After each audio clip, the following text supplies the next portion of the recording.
ഈ standing deposit facility എന്ന് പറയുന്നത് വളരെ റീസെന്റ് ആയിട്ട് 2022-23 RBI ഇൻട്രൊഡ്യൂസ് ചെയ്തിട്ടുള്ള പുതിയൊരു ടൂളാണ് ഈ സ്റ്റാൻഡിങ് ഡെപ്പോസിറ്റ് ഫെസിലിറ്റി. ബാക്കി നമ്മൾ ഇനി മുന്നേ പറഞ്ഞ മിക്കവാറും ടൂളുകൾ ട്രഡീഷണൽ ആയിട്ട് RBI ഉപയോഗിക്കുന്നതാണ്, വെരി റീസെന്റ് ഇൻട്രൊഡ്യൂസ് ചെയ്തിട്ടാണ്. ഇപ്പൊ കറന്റ് അഫെയറിൽ നിന്ന് എടുത്തിട്ടുള്ളതാ, മേ ബി ഈ വർഷമൊക്കെ ചോദിക്കാൻ സാധ്യതയുള്ള ഒരു പൊട്ടൻഷ്യൽ ഭാഗമാണ് കേട്ടോ. നമ്മുടെ റിവേഴ്സ് റിപ്പോർട്ട് പ്രൊസീജിയർ ഒന്ന് ആലോചിച്ചെടുത്താൽ, റിവേഴ്സ് റിപ്പോയിൽ നടന്നിരുന്ന കാര്യം എന്ന് പറയുന്നത് എന്താ? വീണ്ടും ഇവിടെ രണ്ട് സ്റ്റേക്ക് ഹോൾഡേഴ്സ് ഉണ്ട്, ഒന്ന് RBI, വേറൊന്ന് ബാങ്ക് അല്ലെ. റിവേഴ്സ് റിപ്പോയിൽ നടന്ന കാര്യം എന്ന് പറയുന്നത് എന്താ?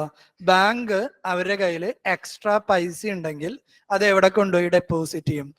RBIയിൽ ഡെപ്പോസിറ്റ് ചെയ്യും. പക്ഷെ അതിനൊരു പ്രശ്നമുണ്ട്, എന്താണെന്നറിയോ?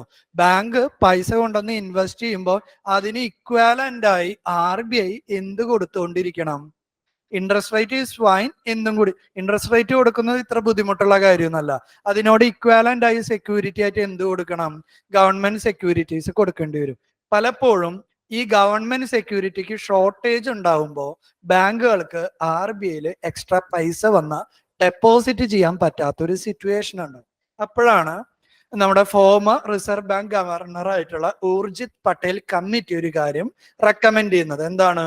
നമുക്ക് റിപ്പോ റേറ്റിന് സിമിലർ ആയിട്ടുള്ള ഒരു ടെക്നിക്ക് നമുക്ക് ഇൻട്രൊഡ്യൂസ് ചെയ്യാം. ആ ടെക്നിക്കിന്റെ പ്രത്യേകത, ബാങ്കിന്റെ എക്സ്ട്രാ പൈസ എത്ര ഉണ്ടെങ്കിൽ അതുകൊണ്ടൊന്ന് RBIയിൽ ഡെപ്പോസിറ്റ് ചെയ്തോട്ടെ, നമുക്ക് അവർക്ക് എന്ത് കൊടുക്കാം? ഇൻട്രസ്റ്റ് കൊടുക്കാം. പക്ഷെ പകരം കൊടുക്കാൻ നമ്മുടെ കയ്യിൽ എന്തുണ്ടാവില്ല?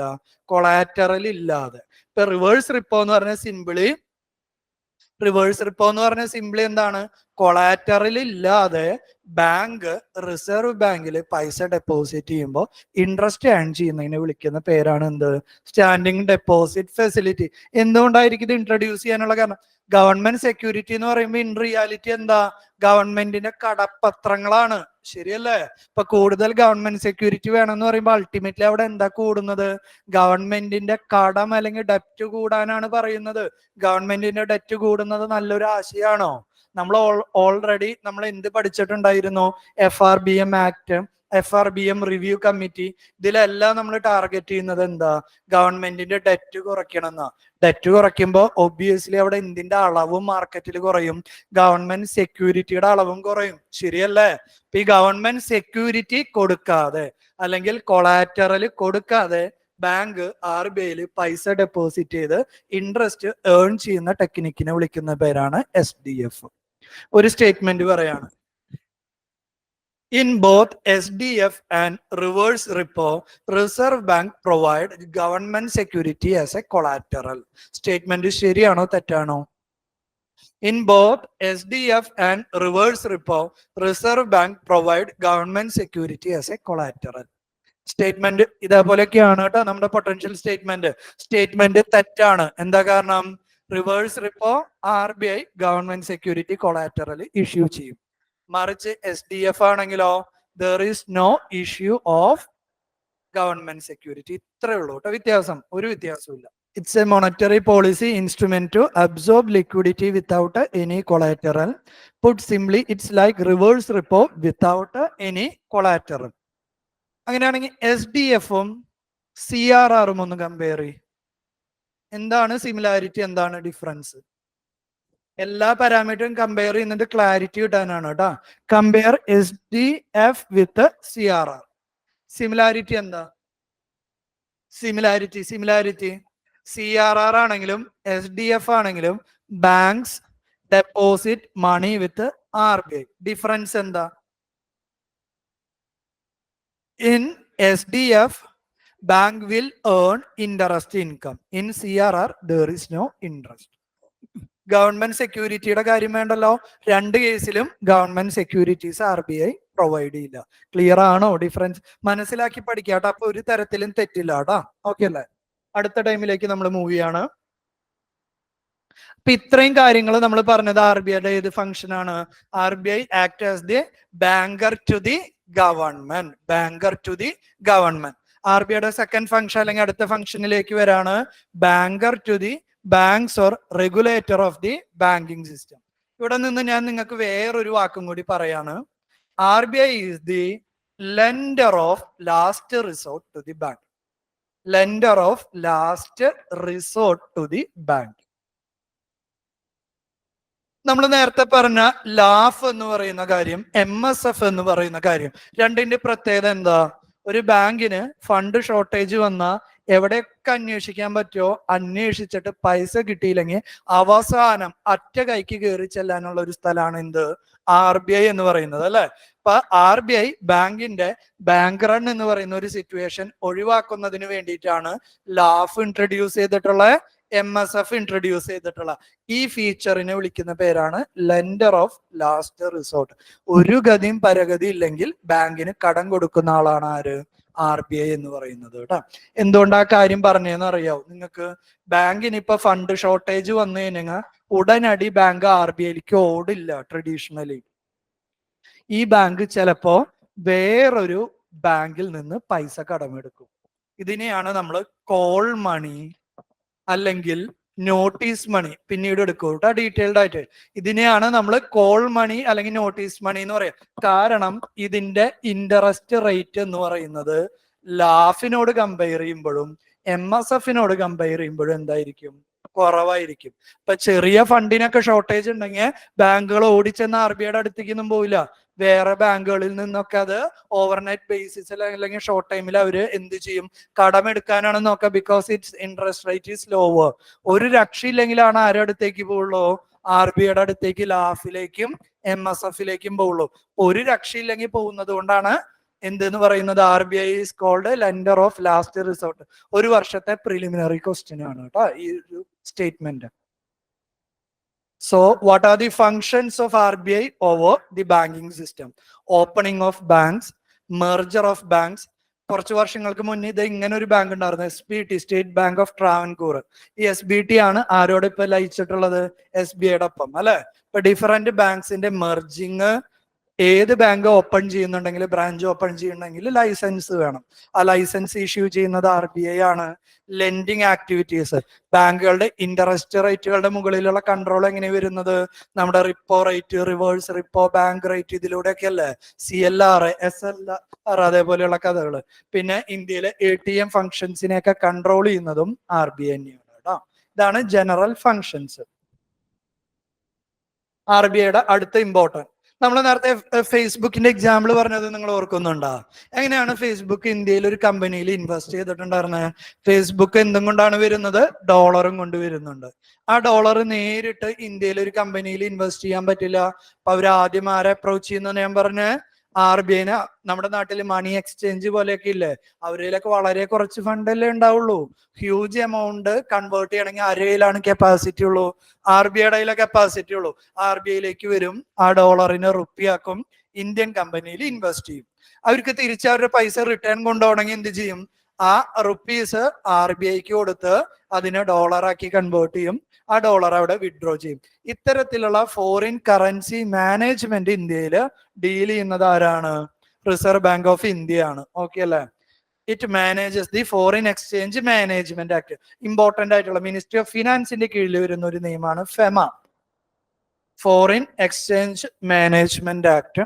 Objective to facilitate external trade and payment and promote orderly development and maintenance of foreign exchange market in India. അപ്പൊ പ്രധാന റോള് ചെയ്യുന്നത് എന്താണ്?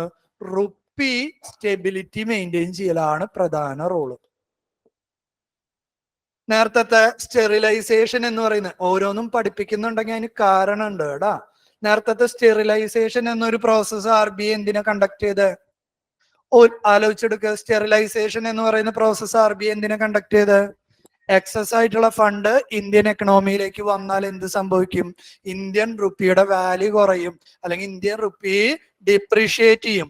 ആ ഡിപ്രീഷിയേറ്റ് ചെയ്യുന്നത് ഒഴിവാക്കാനാണ് അവിടെ ആര് ചാടിക്കേറി ഇറങ്ങിയിട്ടുള്ളത്? RBI ഇറങ്ങിയിട്ടുള്ളത്, which is called sterilisation. Similarly എന്തുണ്ടാവും? ഈ ഫേസ്ബുക്ക് ഇന്ത്യയിൽ നിന്ന് പൈസ വിഡ്രോ ചെയ്ത് പോകുമ്പോൾ എന്തുണ്ടാവുക? മാർക്കറ്റിൽ നിന്ന് ഒരുപാട് റുപ്പീസ് വിഡ്രോ ചെയ്യും, റുപ്പി അപ്രീഷിയേറ്റ് ചെയ്യും. അപ്പോഴും എന്തുണ്ടാവും? റുപ്പിയുടെ വാല്യൂല് ചേഞ്ച് ഉണ്ടാവും. നമ്മൾ അവിടെ ഒരു വാക്ക് ഉപയോഗിക്കുകയാണ്, എന്ത്? റുപ്പിയുടെ വാല്യൂവില് കണ്ടിന്യൂസ്ലി ചെറിയൊരു ചേഞ്ചസ് വരും. അതിനെയാണ് നമ്മൾ എന്തെന്ന് പേര് പറയാ? ഫ്ലക്ച്വേഷൻ. എന്താ വാക്ക്? റുപ്പിയുടെ വാല്യൂല് ഫ്ലക്ച്വേഷൻ ഉണ്ടായിക്കൊണ്ടിരിക്കും. ഒരു കറൻസിയുടെ വാല്യൂ ഡെയിലി മാറിക്കൊണ്ടിരിക്കുകയാണെങ്കിൽ it shows the lack of trust by the international community. എന്തായിരിക്കും കാരണം? ഇന്ത്യ എന്ന് പറയുന്നത് പല വിദേശ രാജ്യങ്ങളിലെ കമ്പനികളുമായി ട്രേഡ് നടത്തുന്നുണ്ട്. ഇന്ന് ട്രേഡ് നടത്തുമ്പോൾ ഇന്ത്യൻ റുപ്പിക്ക് ഒരു കാശ്, നാളെ ചെയ്യുമ്പോൾ വേറെ കാശ്, മറ്റന്നാൾ വേറെ കാശാണെങ്കിൽ അവിടെ പ്രശ്നമാണ്. ട്രേഡ് കൺക്ലൂഡ് ചെയ്യുമ്പോൾ മണി എക്സ്ചേഞ്ചിൽ ഒരുപാട് ബുദ്ധിമുട്ട് വരും. ആ പ്രശ്നം ഒഴിവാക്കാൻ വേണ്ടി റുപ്പി വാല്യൂ സ്റ്റേബിൾ ആയിട്ട് മെയിൻറ്റെയിൻ ചെയ്യാനുള്ള അധികാരം ഇന്ത്യയിൽ അല്ലെങ്കിൽ ഒബ്ജക്റ്റീവ് ആരുടെ കയ്യിലാണ്? RBIയുടെ കയ്യിലാണ്. ഓക്കെ ആണോ? പ്രശ്നമില്ലല്ലോ. അതാണ് ഇവിടെ പറയുന്നത് കേട്ടോ. To facilitate external trade and payment and promote orderly development and maintenance of foreign exchange market in India. The intention is to make foreign trade, foreign investment, external commercial borrowing. എന്ത് ഈ ECB നമ്മൾ already പറഞ്ഞിരുന്നു. Indian ഗവൺമെന്റോ ഇന്ത്യയിലെ ഒരു കമ്പനിയോ ഇന്ത്യക്ക് പുറത്തു നിന്ന് കടമെടുക്കുന്നതിനെ വിളിക്കുന്ന പേരാണ് ECB, external commercial borrowing. So reserve bank is called custodian of foreign currency. ഈ കസ്റ്റോഡിയൻ ഓഫ് ഫോറിൻ കറൻസിയിൽ നമ്മൾ പലതരം റിസർവുകൾ റിസർവ് ബാങ്കിന്റെ കയ്യിലുണ്ട് എന്ന് പറഞ്ഞു. എന്താ? ഇന്ത്യൻ റുപ്പീസിലുള്ള റിസർവുകളുണ്ട്, ഫോറിൻ കറൻസി റിസർവ് ഉണ്ട്, അതേപോലെ ഗോൾഡ് ഉണ്ട്, അതേപോലെ ഫോറിൻ ഗവൺമെന്റ് സെക്യൂരിറ്റീസ് ഉണ്ട്. റിസർവ് ബാങ്ക് ഓഫ് ഇന്ത്യ വേറെ രാജ്യങ്ങളുടെ കടപ്പത്രങ്ങളിലും ഇൻവെസ്റ്റ് ചെയ്യാറുണ്ട്. ഇതിന് പുറമെ വേറൊരു ടൂളിനെ കുറിച്ചും കൂടി ഞാൻ പറഞ്ഞിട്ടുണ്ടായിരുന്നല്ലോ. IMFന്റെ ഒരു ടൂള് ഓർക്കുന്നുണ്ടോ? എന്താ പേര്? എന്തായിരുന്നു പേര്? SDR. എന്താണ് SDR? സ്പെഷ്യൽ ഡ്രോയിങ് റൈറ്റ് അല്ലെ? എന്താണ് സ്പെഷ്യൽ ഡ്രോയിങ് റൈറ്റ്? ഒന്നും കൂടി കൺസെപ്റ്റ് റീകോൾ ചെയ്യാണ്. സ്പെഷ്യൽ ഡ്രോയിങ് റൈറ്റ്സ് എന്ന് പറയുന്നത് IMFന്റെ എന്തല്ല, കറൻസി അല്ല, മറിച്ച് എന്താ? IMFല് ഓരോ മെമ്പേഴ്സിന്റെയും ക്വാട്ട എത്രയാണോ അതിന് ഇക്വല. ക്വാട്ട എന്ന് പറഞ്ഞാൽ എന്താ? നിങ്ങൾ ഓരോരുത്തരും IMFല് മെമ്പർ ആവണമെങ്കിൽ IMFലേക്ക് കുറച്ച് പൈസ അടയ്ക്കണം. അതാണ് ക്വാട്ട. ആ അടയ്ക്കുന്ന പൈസക്ക് ഇക്വാലന്റ് ആയിട്ട് അവർ തരുന്ന ഒരു യൂണിറ്റ് ഓഫ് അക്കൗണ്ടിനെ വിളിക്കുന്ന പേരാണ് എന്ത്? SDR. ഈ SDR എന്ന് പറയുന്നത് ഒരു ഡോളർ പോലെയോ യൂറോ പോലെയോ നമുക്ക് എന്ത് ചെയ്യാം? ട്രേഡിങ്ങിന് ഉപയോഗിക്കാൻ പറ്റും. But it's not an actual currency അല്ലെ? ഇത്തരത്തില് പല റിസർവുകളാണ് റിസർവ് ബാങ്കിന്റെ കയ്യിലുള്ളത്. എന്തൊക്കെയാ? റുപ്പീസിലുള്ള റിസർവ് ഉണ്ടാവാം, ഫോറിൻ കറൻസി റിസർവ്സ് ഉണ്ടാവാം, ഡോളർ, പൗണ്ട് അല്ലെങ്കിൽ യൂറോ, ഗോൾഡ് റിസർവ് ഉണ്ടാവാം, ഫോറിൻ ഗവൺമെന്റ് സെക്യൂരിറ്റീസ് ഉണ്ടാവാം, സ്പെഷ്യൽ ഡ്രോയിങ് റൈറ്റ്സ് ഉണ്ടാവും. ഇതൊക്കെ പൊട്ടൻഷ്യൽ ക്വസ്റ്റ്യൻ ആണ് കേട്ടോ, പ്രിലിമിനറിയുടെ. What are the following under the foreign asset അല്ലെങ്കിൽ foreign currency reserves of RBI എന്നൊക്കെ ചോദിക്കാം. The Reserve Bank of India has the custody of the country's reserves of international currency, and this enables the Reserve Bank to deal with the crisis connected with the balance of payment. ഈ വാക്ക് നമ്മൾ എവിടെ എടുക്കും? International trade എന്ന് പറയുന്ന ചാപ്റ്ററിൽ എടുക്കും. Simple ആയിട്ട് പറയുകയാണെങ്കിൽ ഇന്ത്യ ഒരു രാജ്യത്തിൽ നിന്ന് ഇമ്പോർട്ട് ചെയ്താൽ തിരിച്ച് ഫോറിൻ കറൻസി പേ ചെയ്യാൻ പറ്റാത്ത അവസ്ഥേനെയാണ് ബാലൻസ് ഓഫ് പേയ്മെന്റ് ക്രൈസിസ് എന്ന് പറയും. നമ്മുടെ ഇപ്പം കയ്യിലുള്ള ഡോളർ, RBIയുടെ കയ്യിലുള്ള ഡോളർ $10 എന്ന് വിചാരിക്കുക. നമ്മളൊരു $100 ഒരു സാധനം ഇന്ത്യയിലേക്ക് ഇമ്പോർട്ട് ചെയ്തു. $10 കൊടുക്കാം, ബാക്കി $90 അടക്കിയാൽ നമ്മുടെ കയ്യിൽ കാശില്ലല്ലോ. ആ സിറ്റുവേഷനെ വിളിക്കുന്ന പേരാണ് balance of payment crisis. If we are importing something and we don't have money to pay back, then such situation is called balance of payment crisis. Position എന്ന വാക്കല്ല ഉപയോഗിക്കുക, ക്രൈസിസ് എന്ന വാക്ക.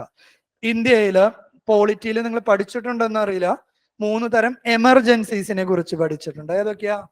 National emergency, president's rule and financial emergency. Financial emergency under article 360. ഇന്ത്യയിൽ എപ്പോഴേലും financial emergency declare ചെയ്തിട്ടുണ്ടോ?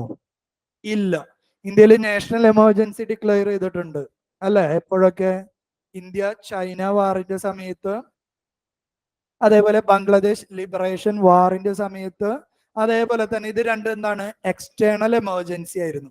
Internal emergency declare ചെയ്തത് ഏത്? 1975 declare ചെയ്തിട്ടുണ്ട്.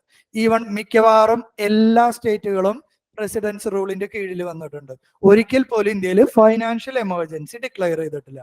പക്ഷെ നമുക്ക് എന്ത് വന്നിട്ടുണ്ട്? ബാലൻസ് ഓഫ് പേയ്മെന്റ് ക്രൈസിസ് വന്നിട്ടുണ്ട് 1990s. Balance of payment crisis എന്ന് വെച്ചാൽ നമ്മൾ വിദേശത്ത് നിന്ന് യൂഷ്വലി ഇമ്പോർട്ട് ചെയ്യുന്ന ഏറ്റവും പ്രധാനപ്പെട്ടതാണ് പെട്രോള്, ക്രൂഡ് ഓയിൽ അല്ലെ. ഈ ക്രൂഡ് ഓയിൽ നമ്മൾ ഇമ്പോർട്ട് ചെയ്യുമ്പോൾ അതിന് തിരിച്ചടയ്ക്കാൻ നമ്മുടെ കയ്യിൽ ഡോളർ അല്ലെങ്കിൽ ഫോറിൻ കറൻസി ഇല്ലാത്ത സിറ്റുവേഷൻ നമ്മളത് ഫേസ് ചെയ്തു. ആ സമയത്ത് IMF നമ്മളെ സഹായിച്ചു. IMF സഹായിക്കുമ്പോൾ ഒരു കാര്യം കൂടി പറയും, IMF സഹായിക്കുന്നതിന് എയ്ഡ് എന്നും ആ എയ്ഡ് തരുന്നുവെങ്കിൽ അതിനുള്ള കണ്ടീഷനിനെ എയ്ഡ് കണ്ടീഷൻസ് എന്നും പറയും. ആ എയ്ഡ് കണ്ടീഷൻസിന്റെ ഭാഗമായിട്ടാണ് ഇന്ത്യൻ എക്കണോമിയിൽ LPG, liberalisation, privatisation, globalisation, reforms നമ്മൾ ഇൻട്രൊഡ്യൂസ് ചെയ്തിട്ടുള്ളത്. ഓക്കെ അല്ലേ?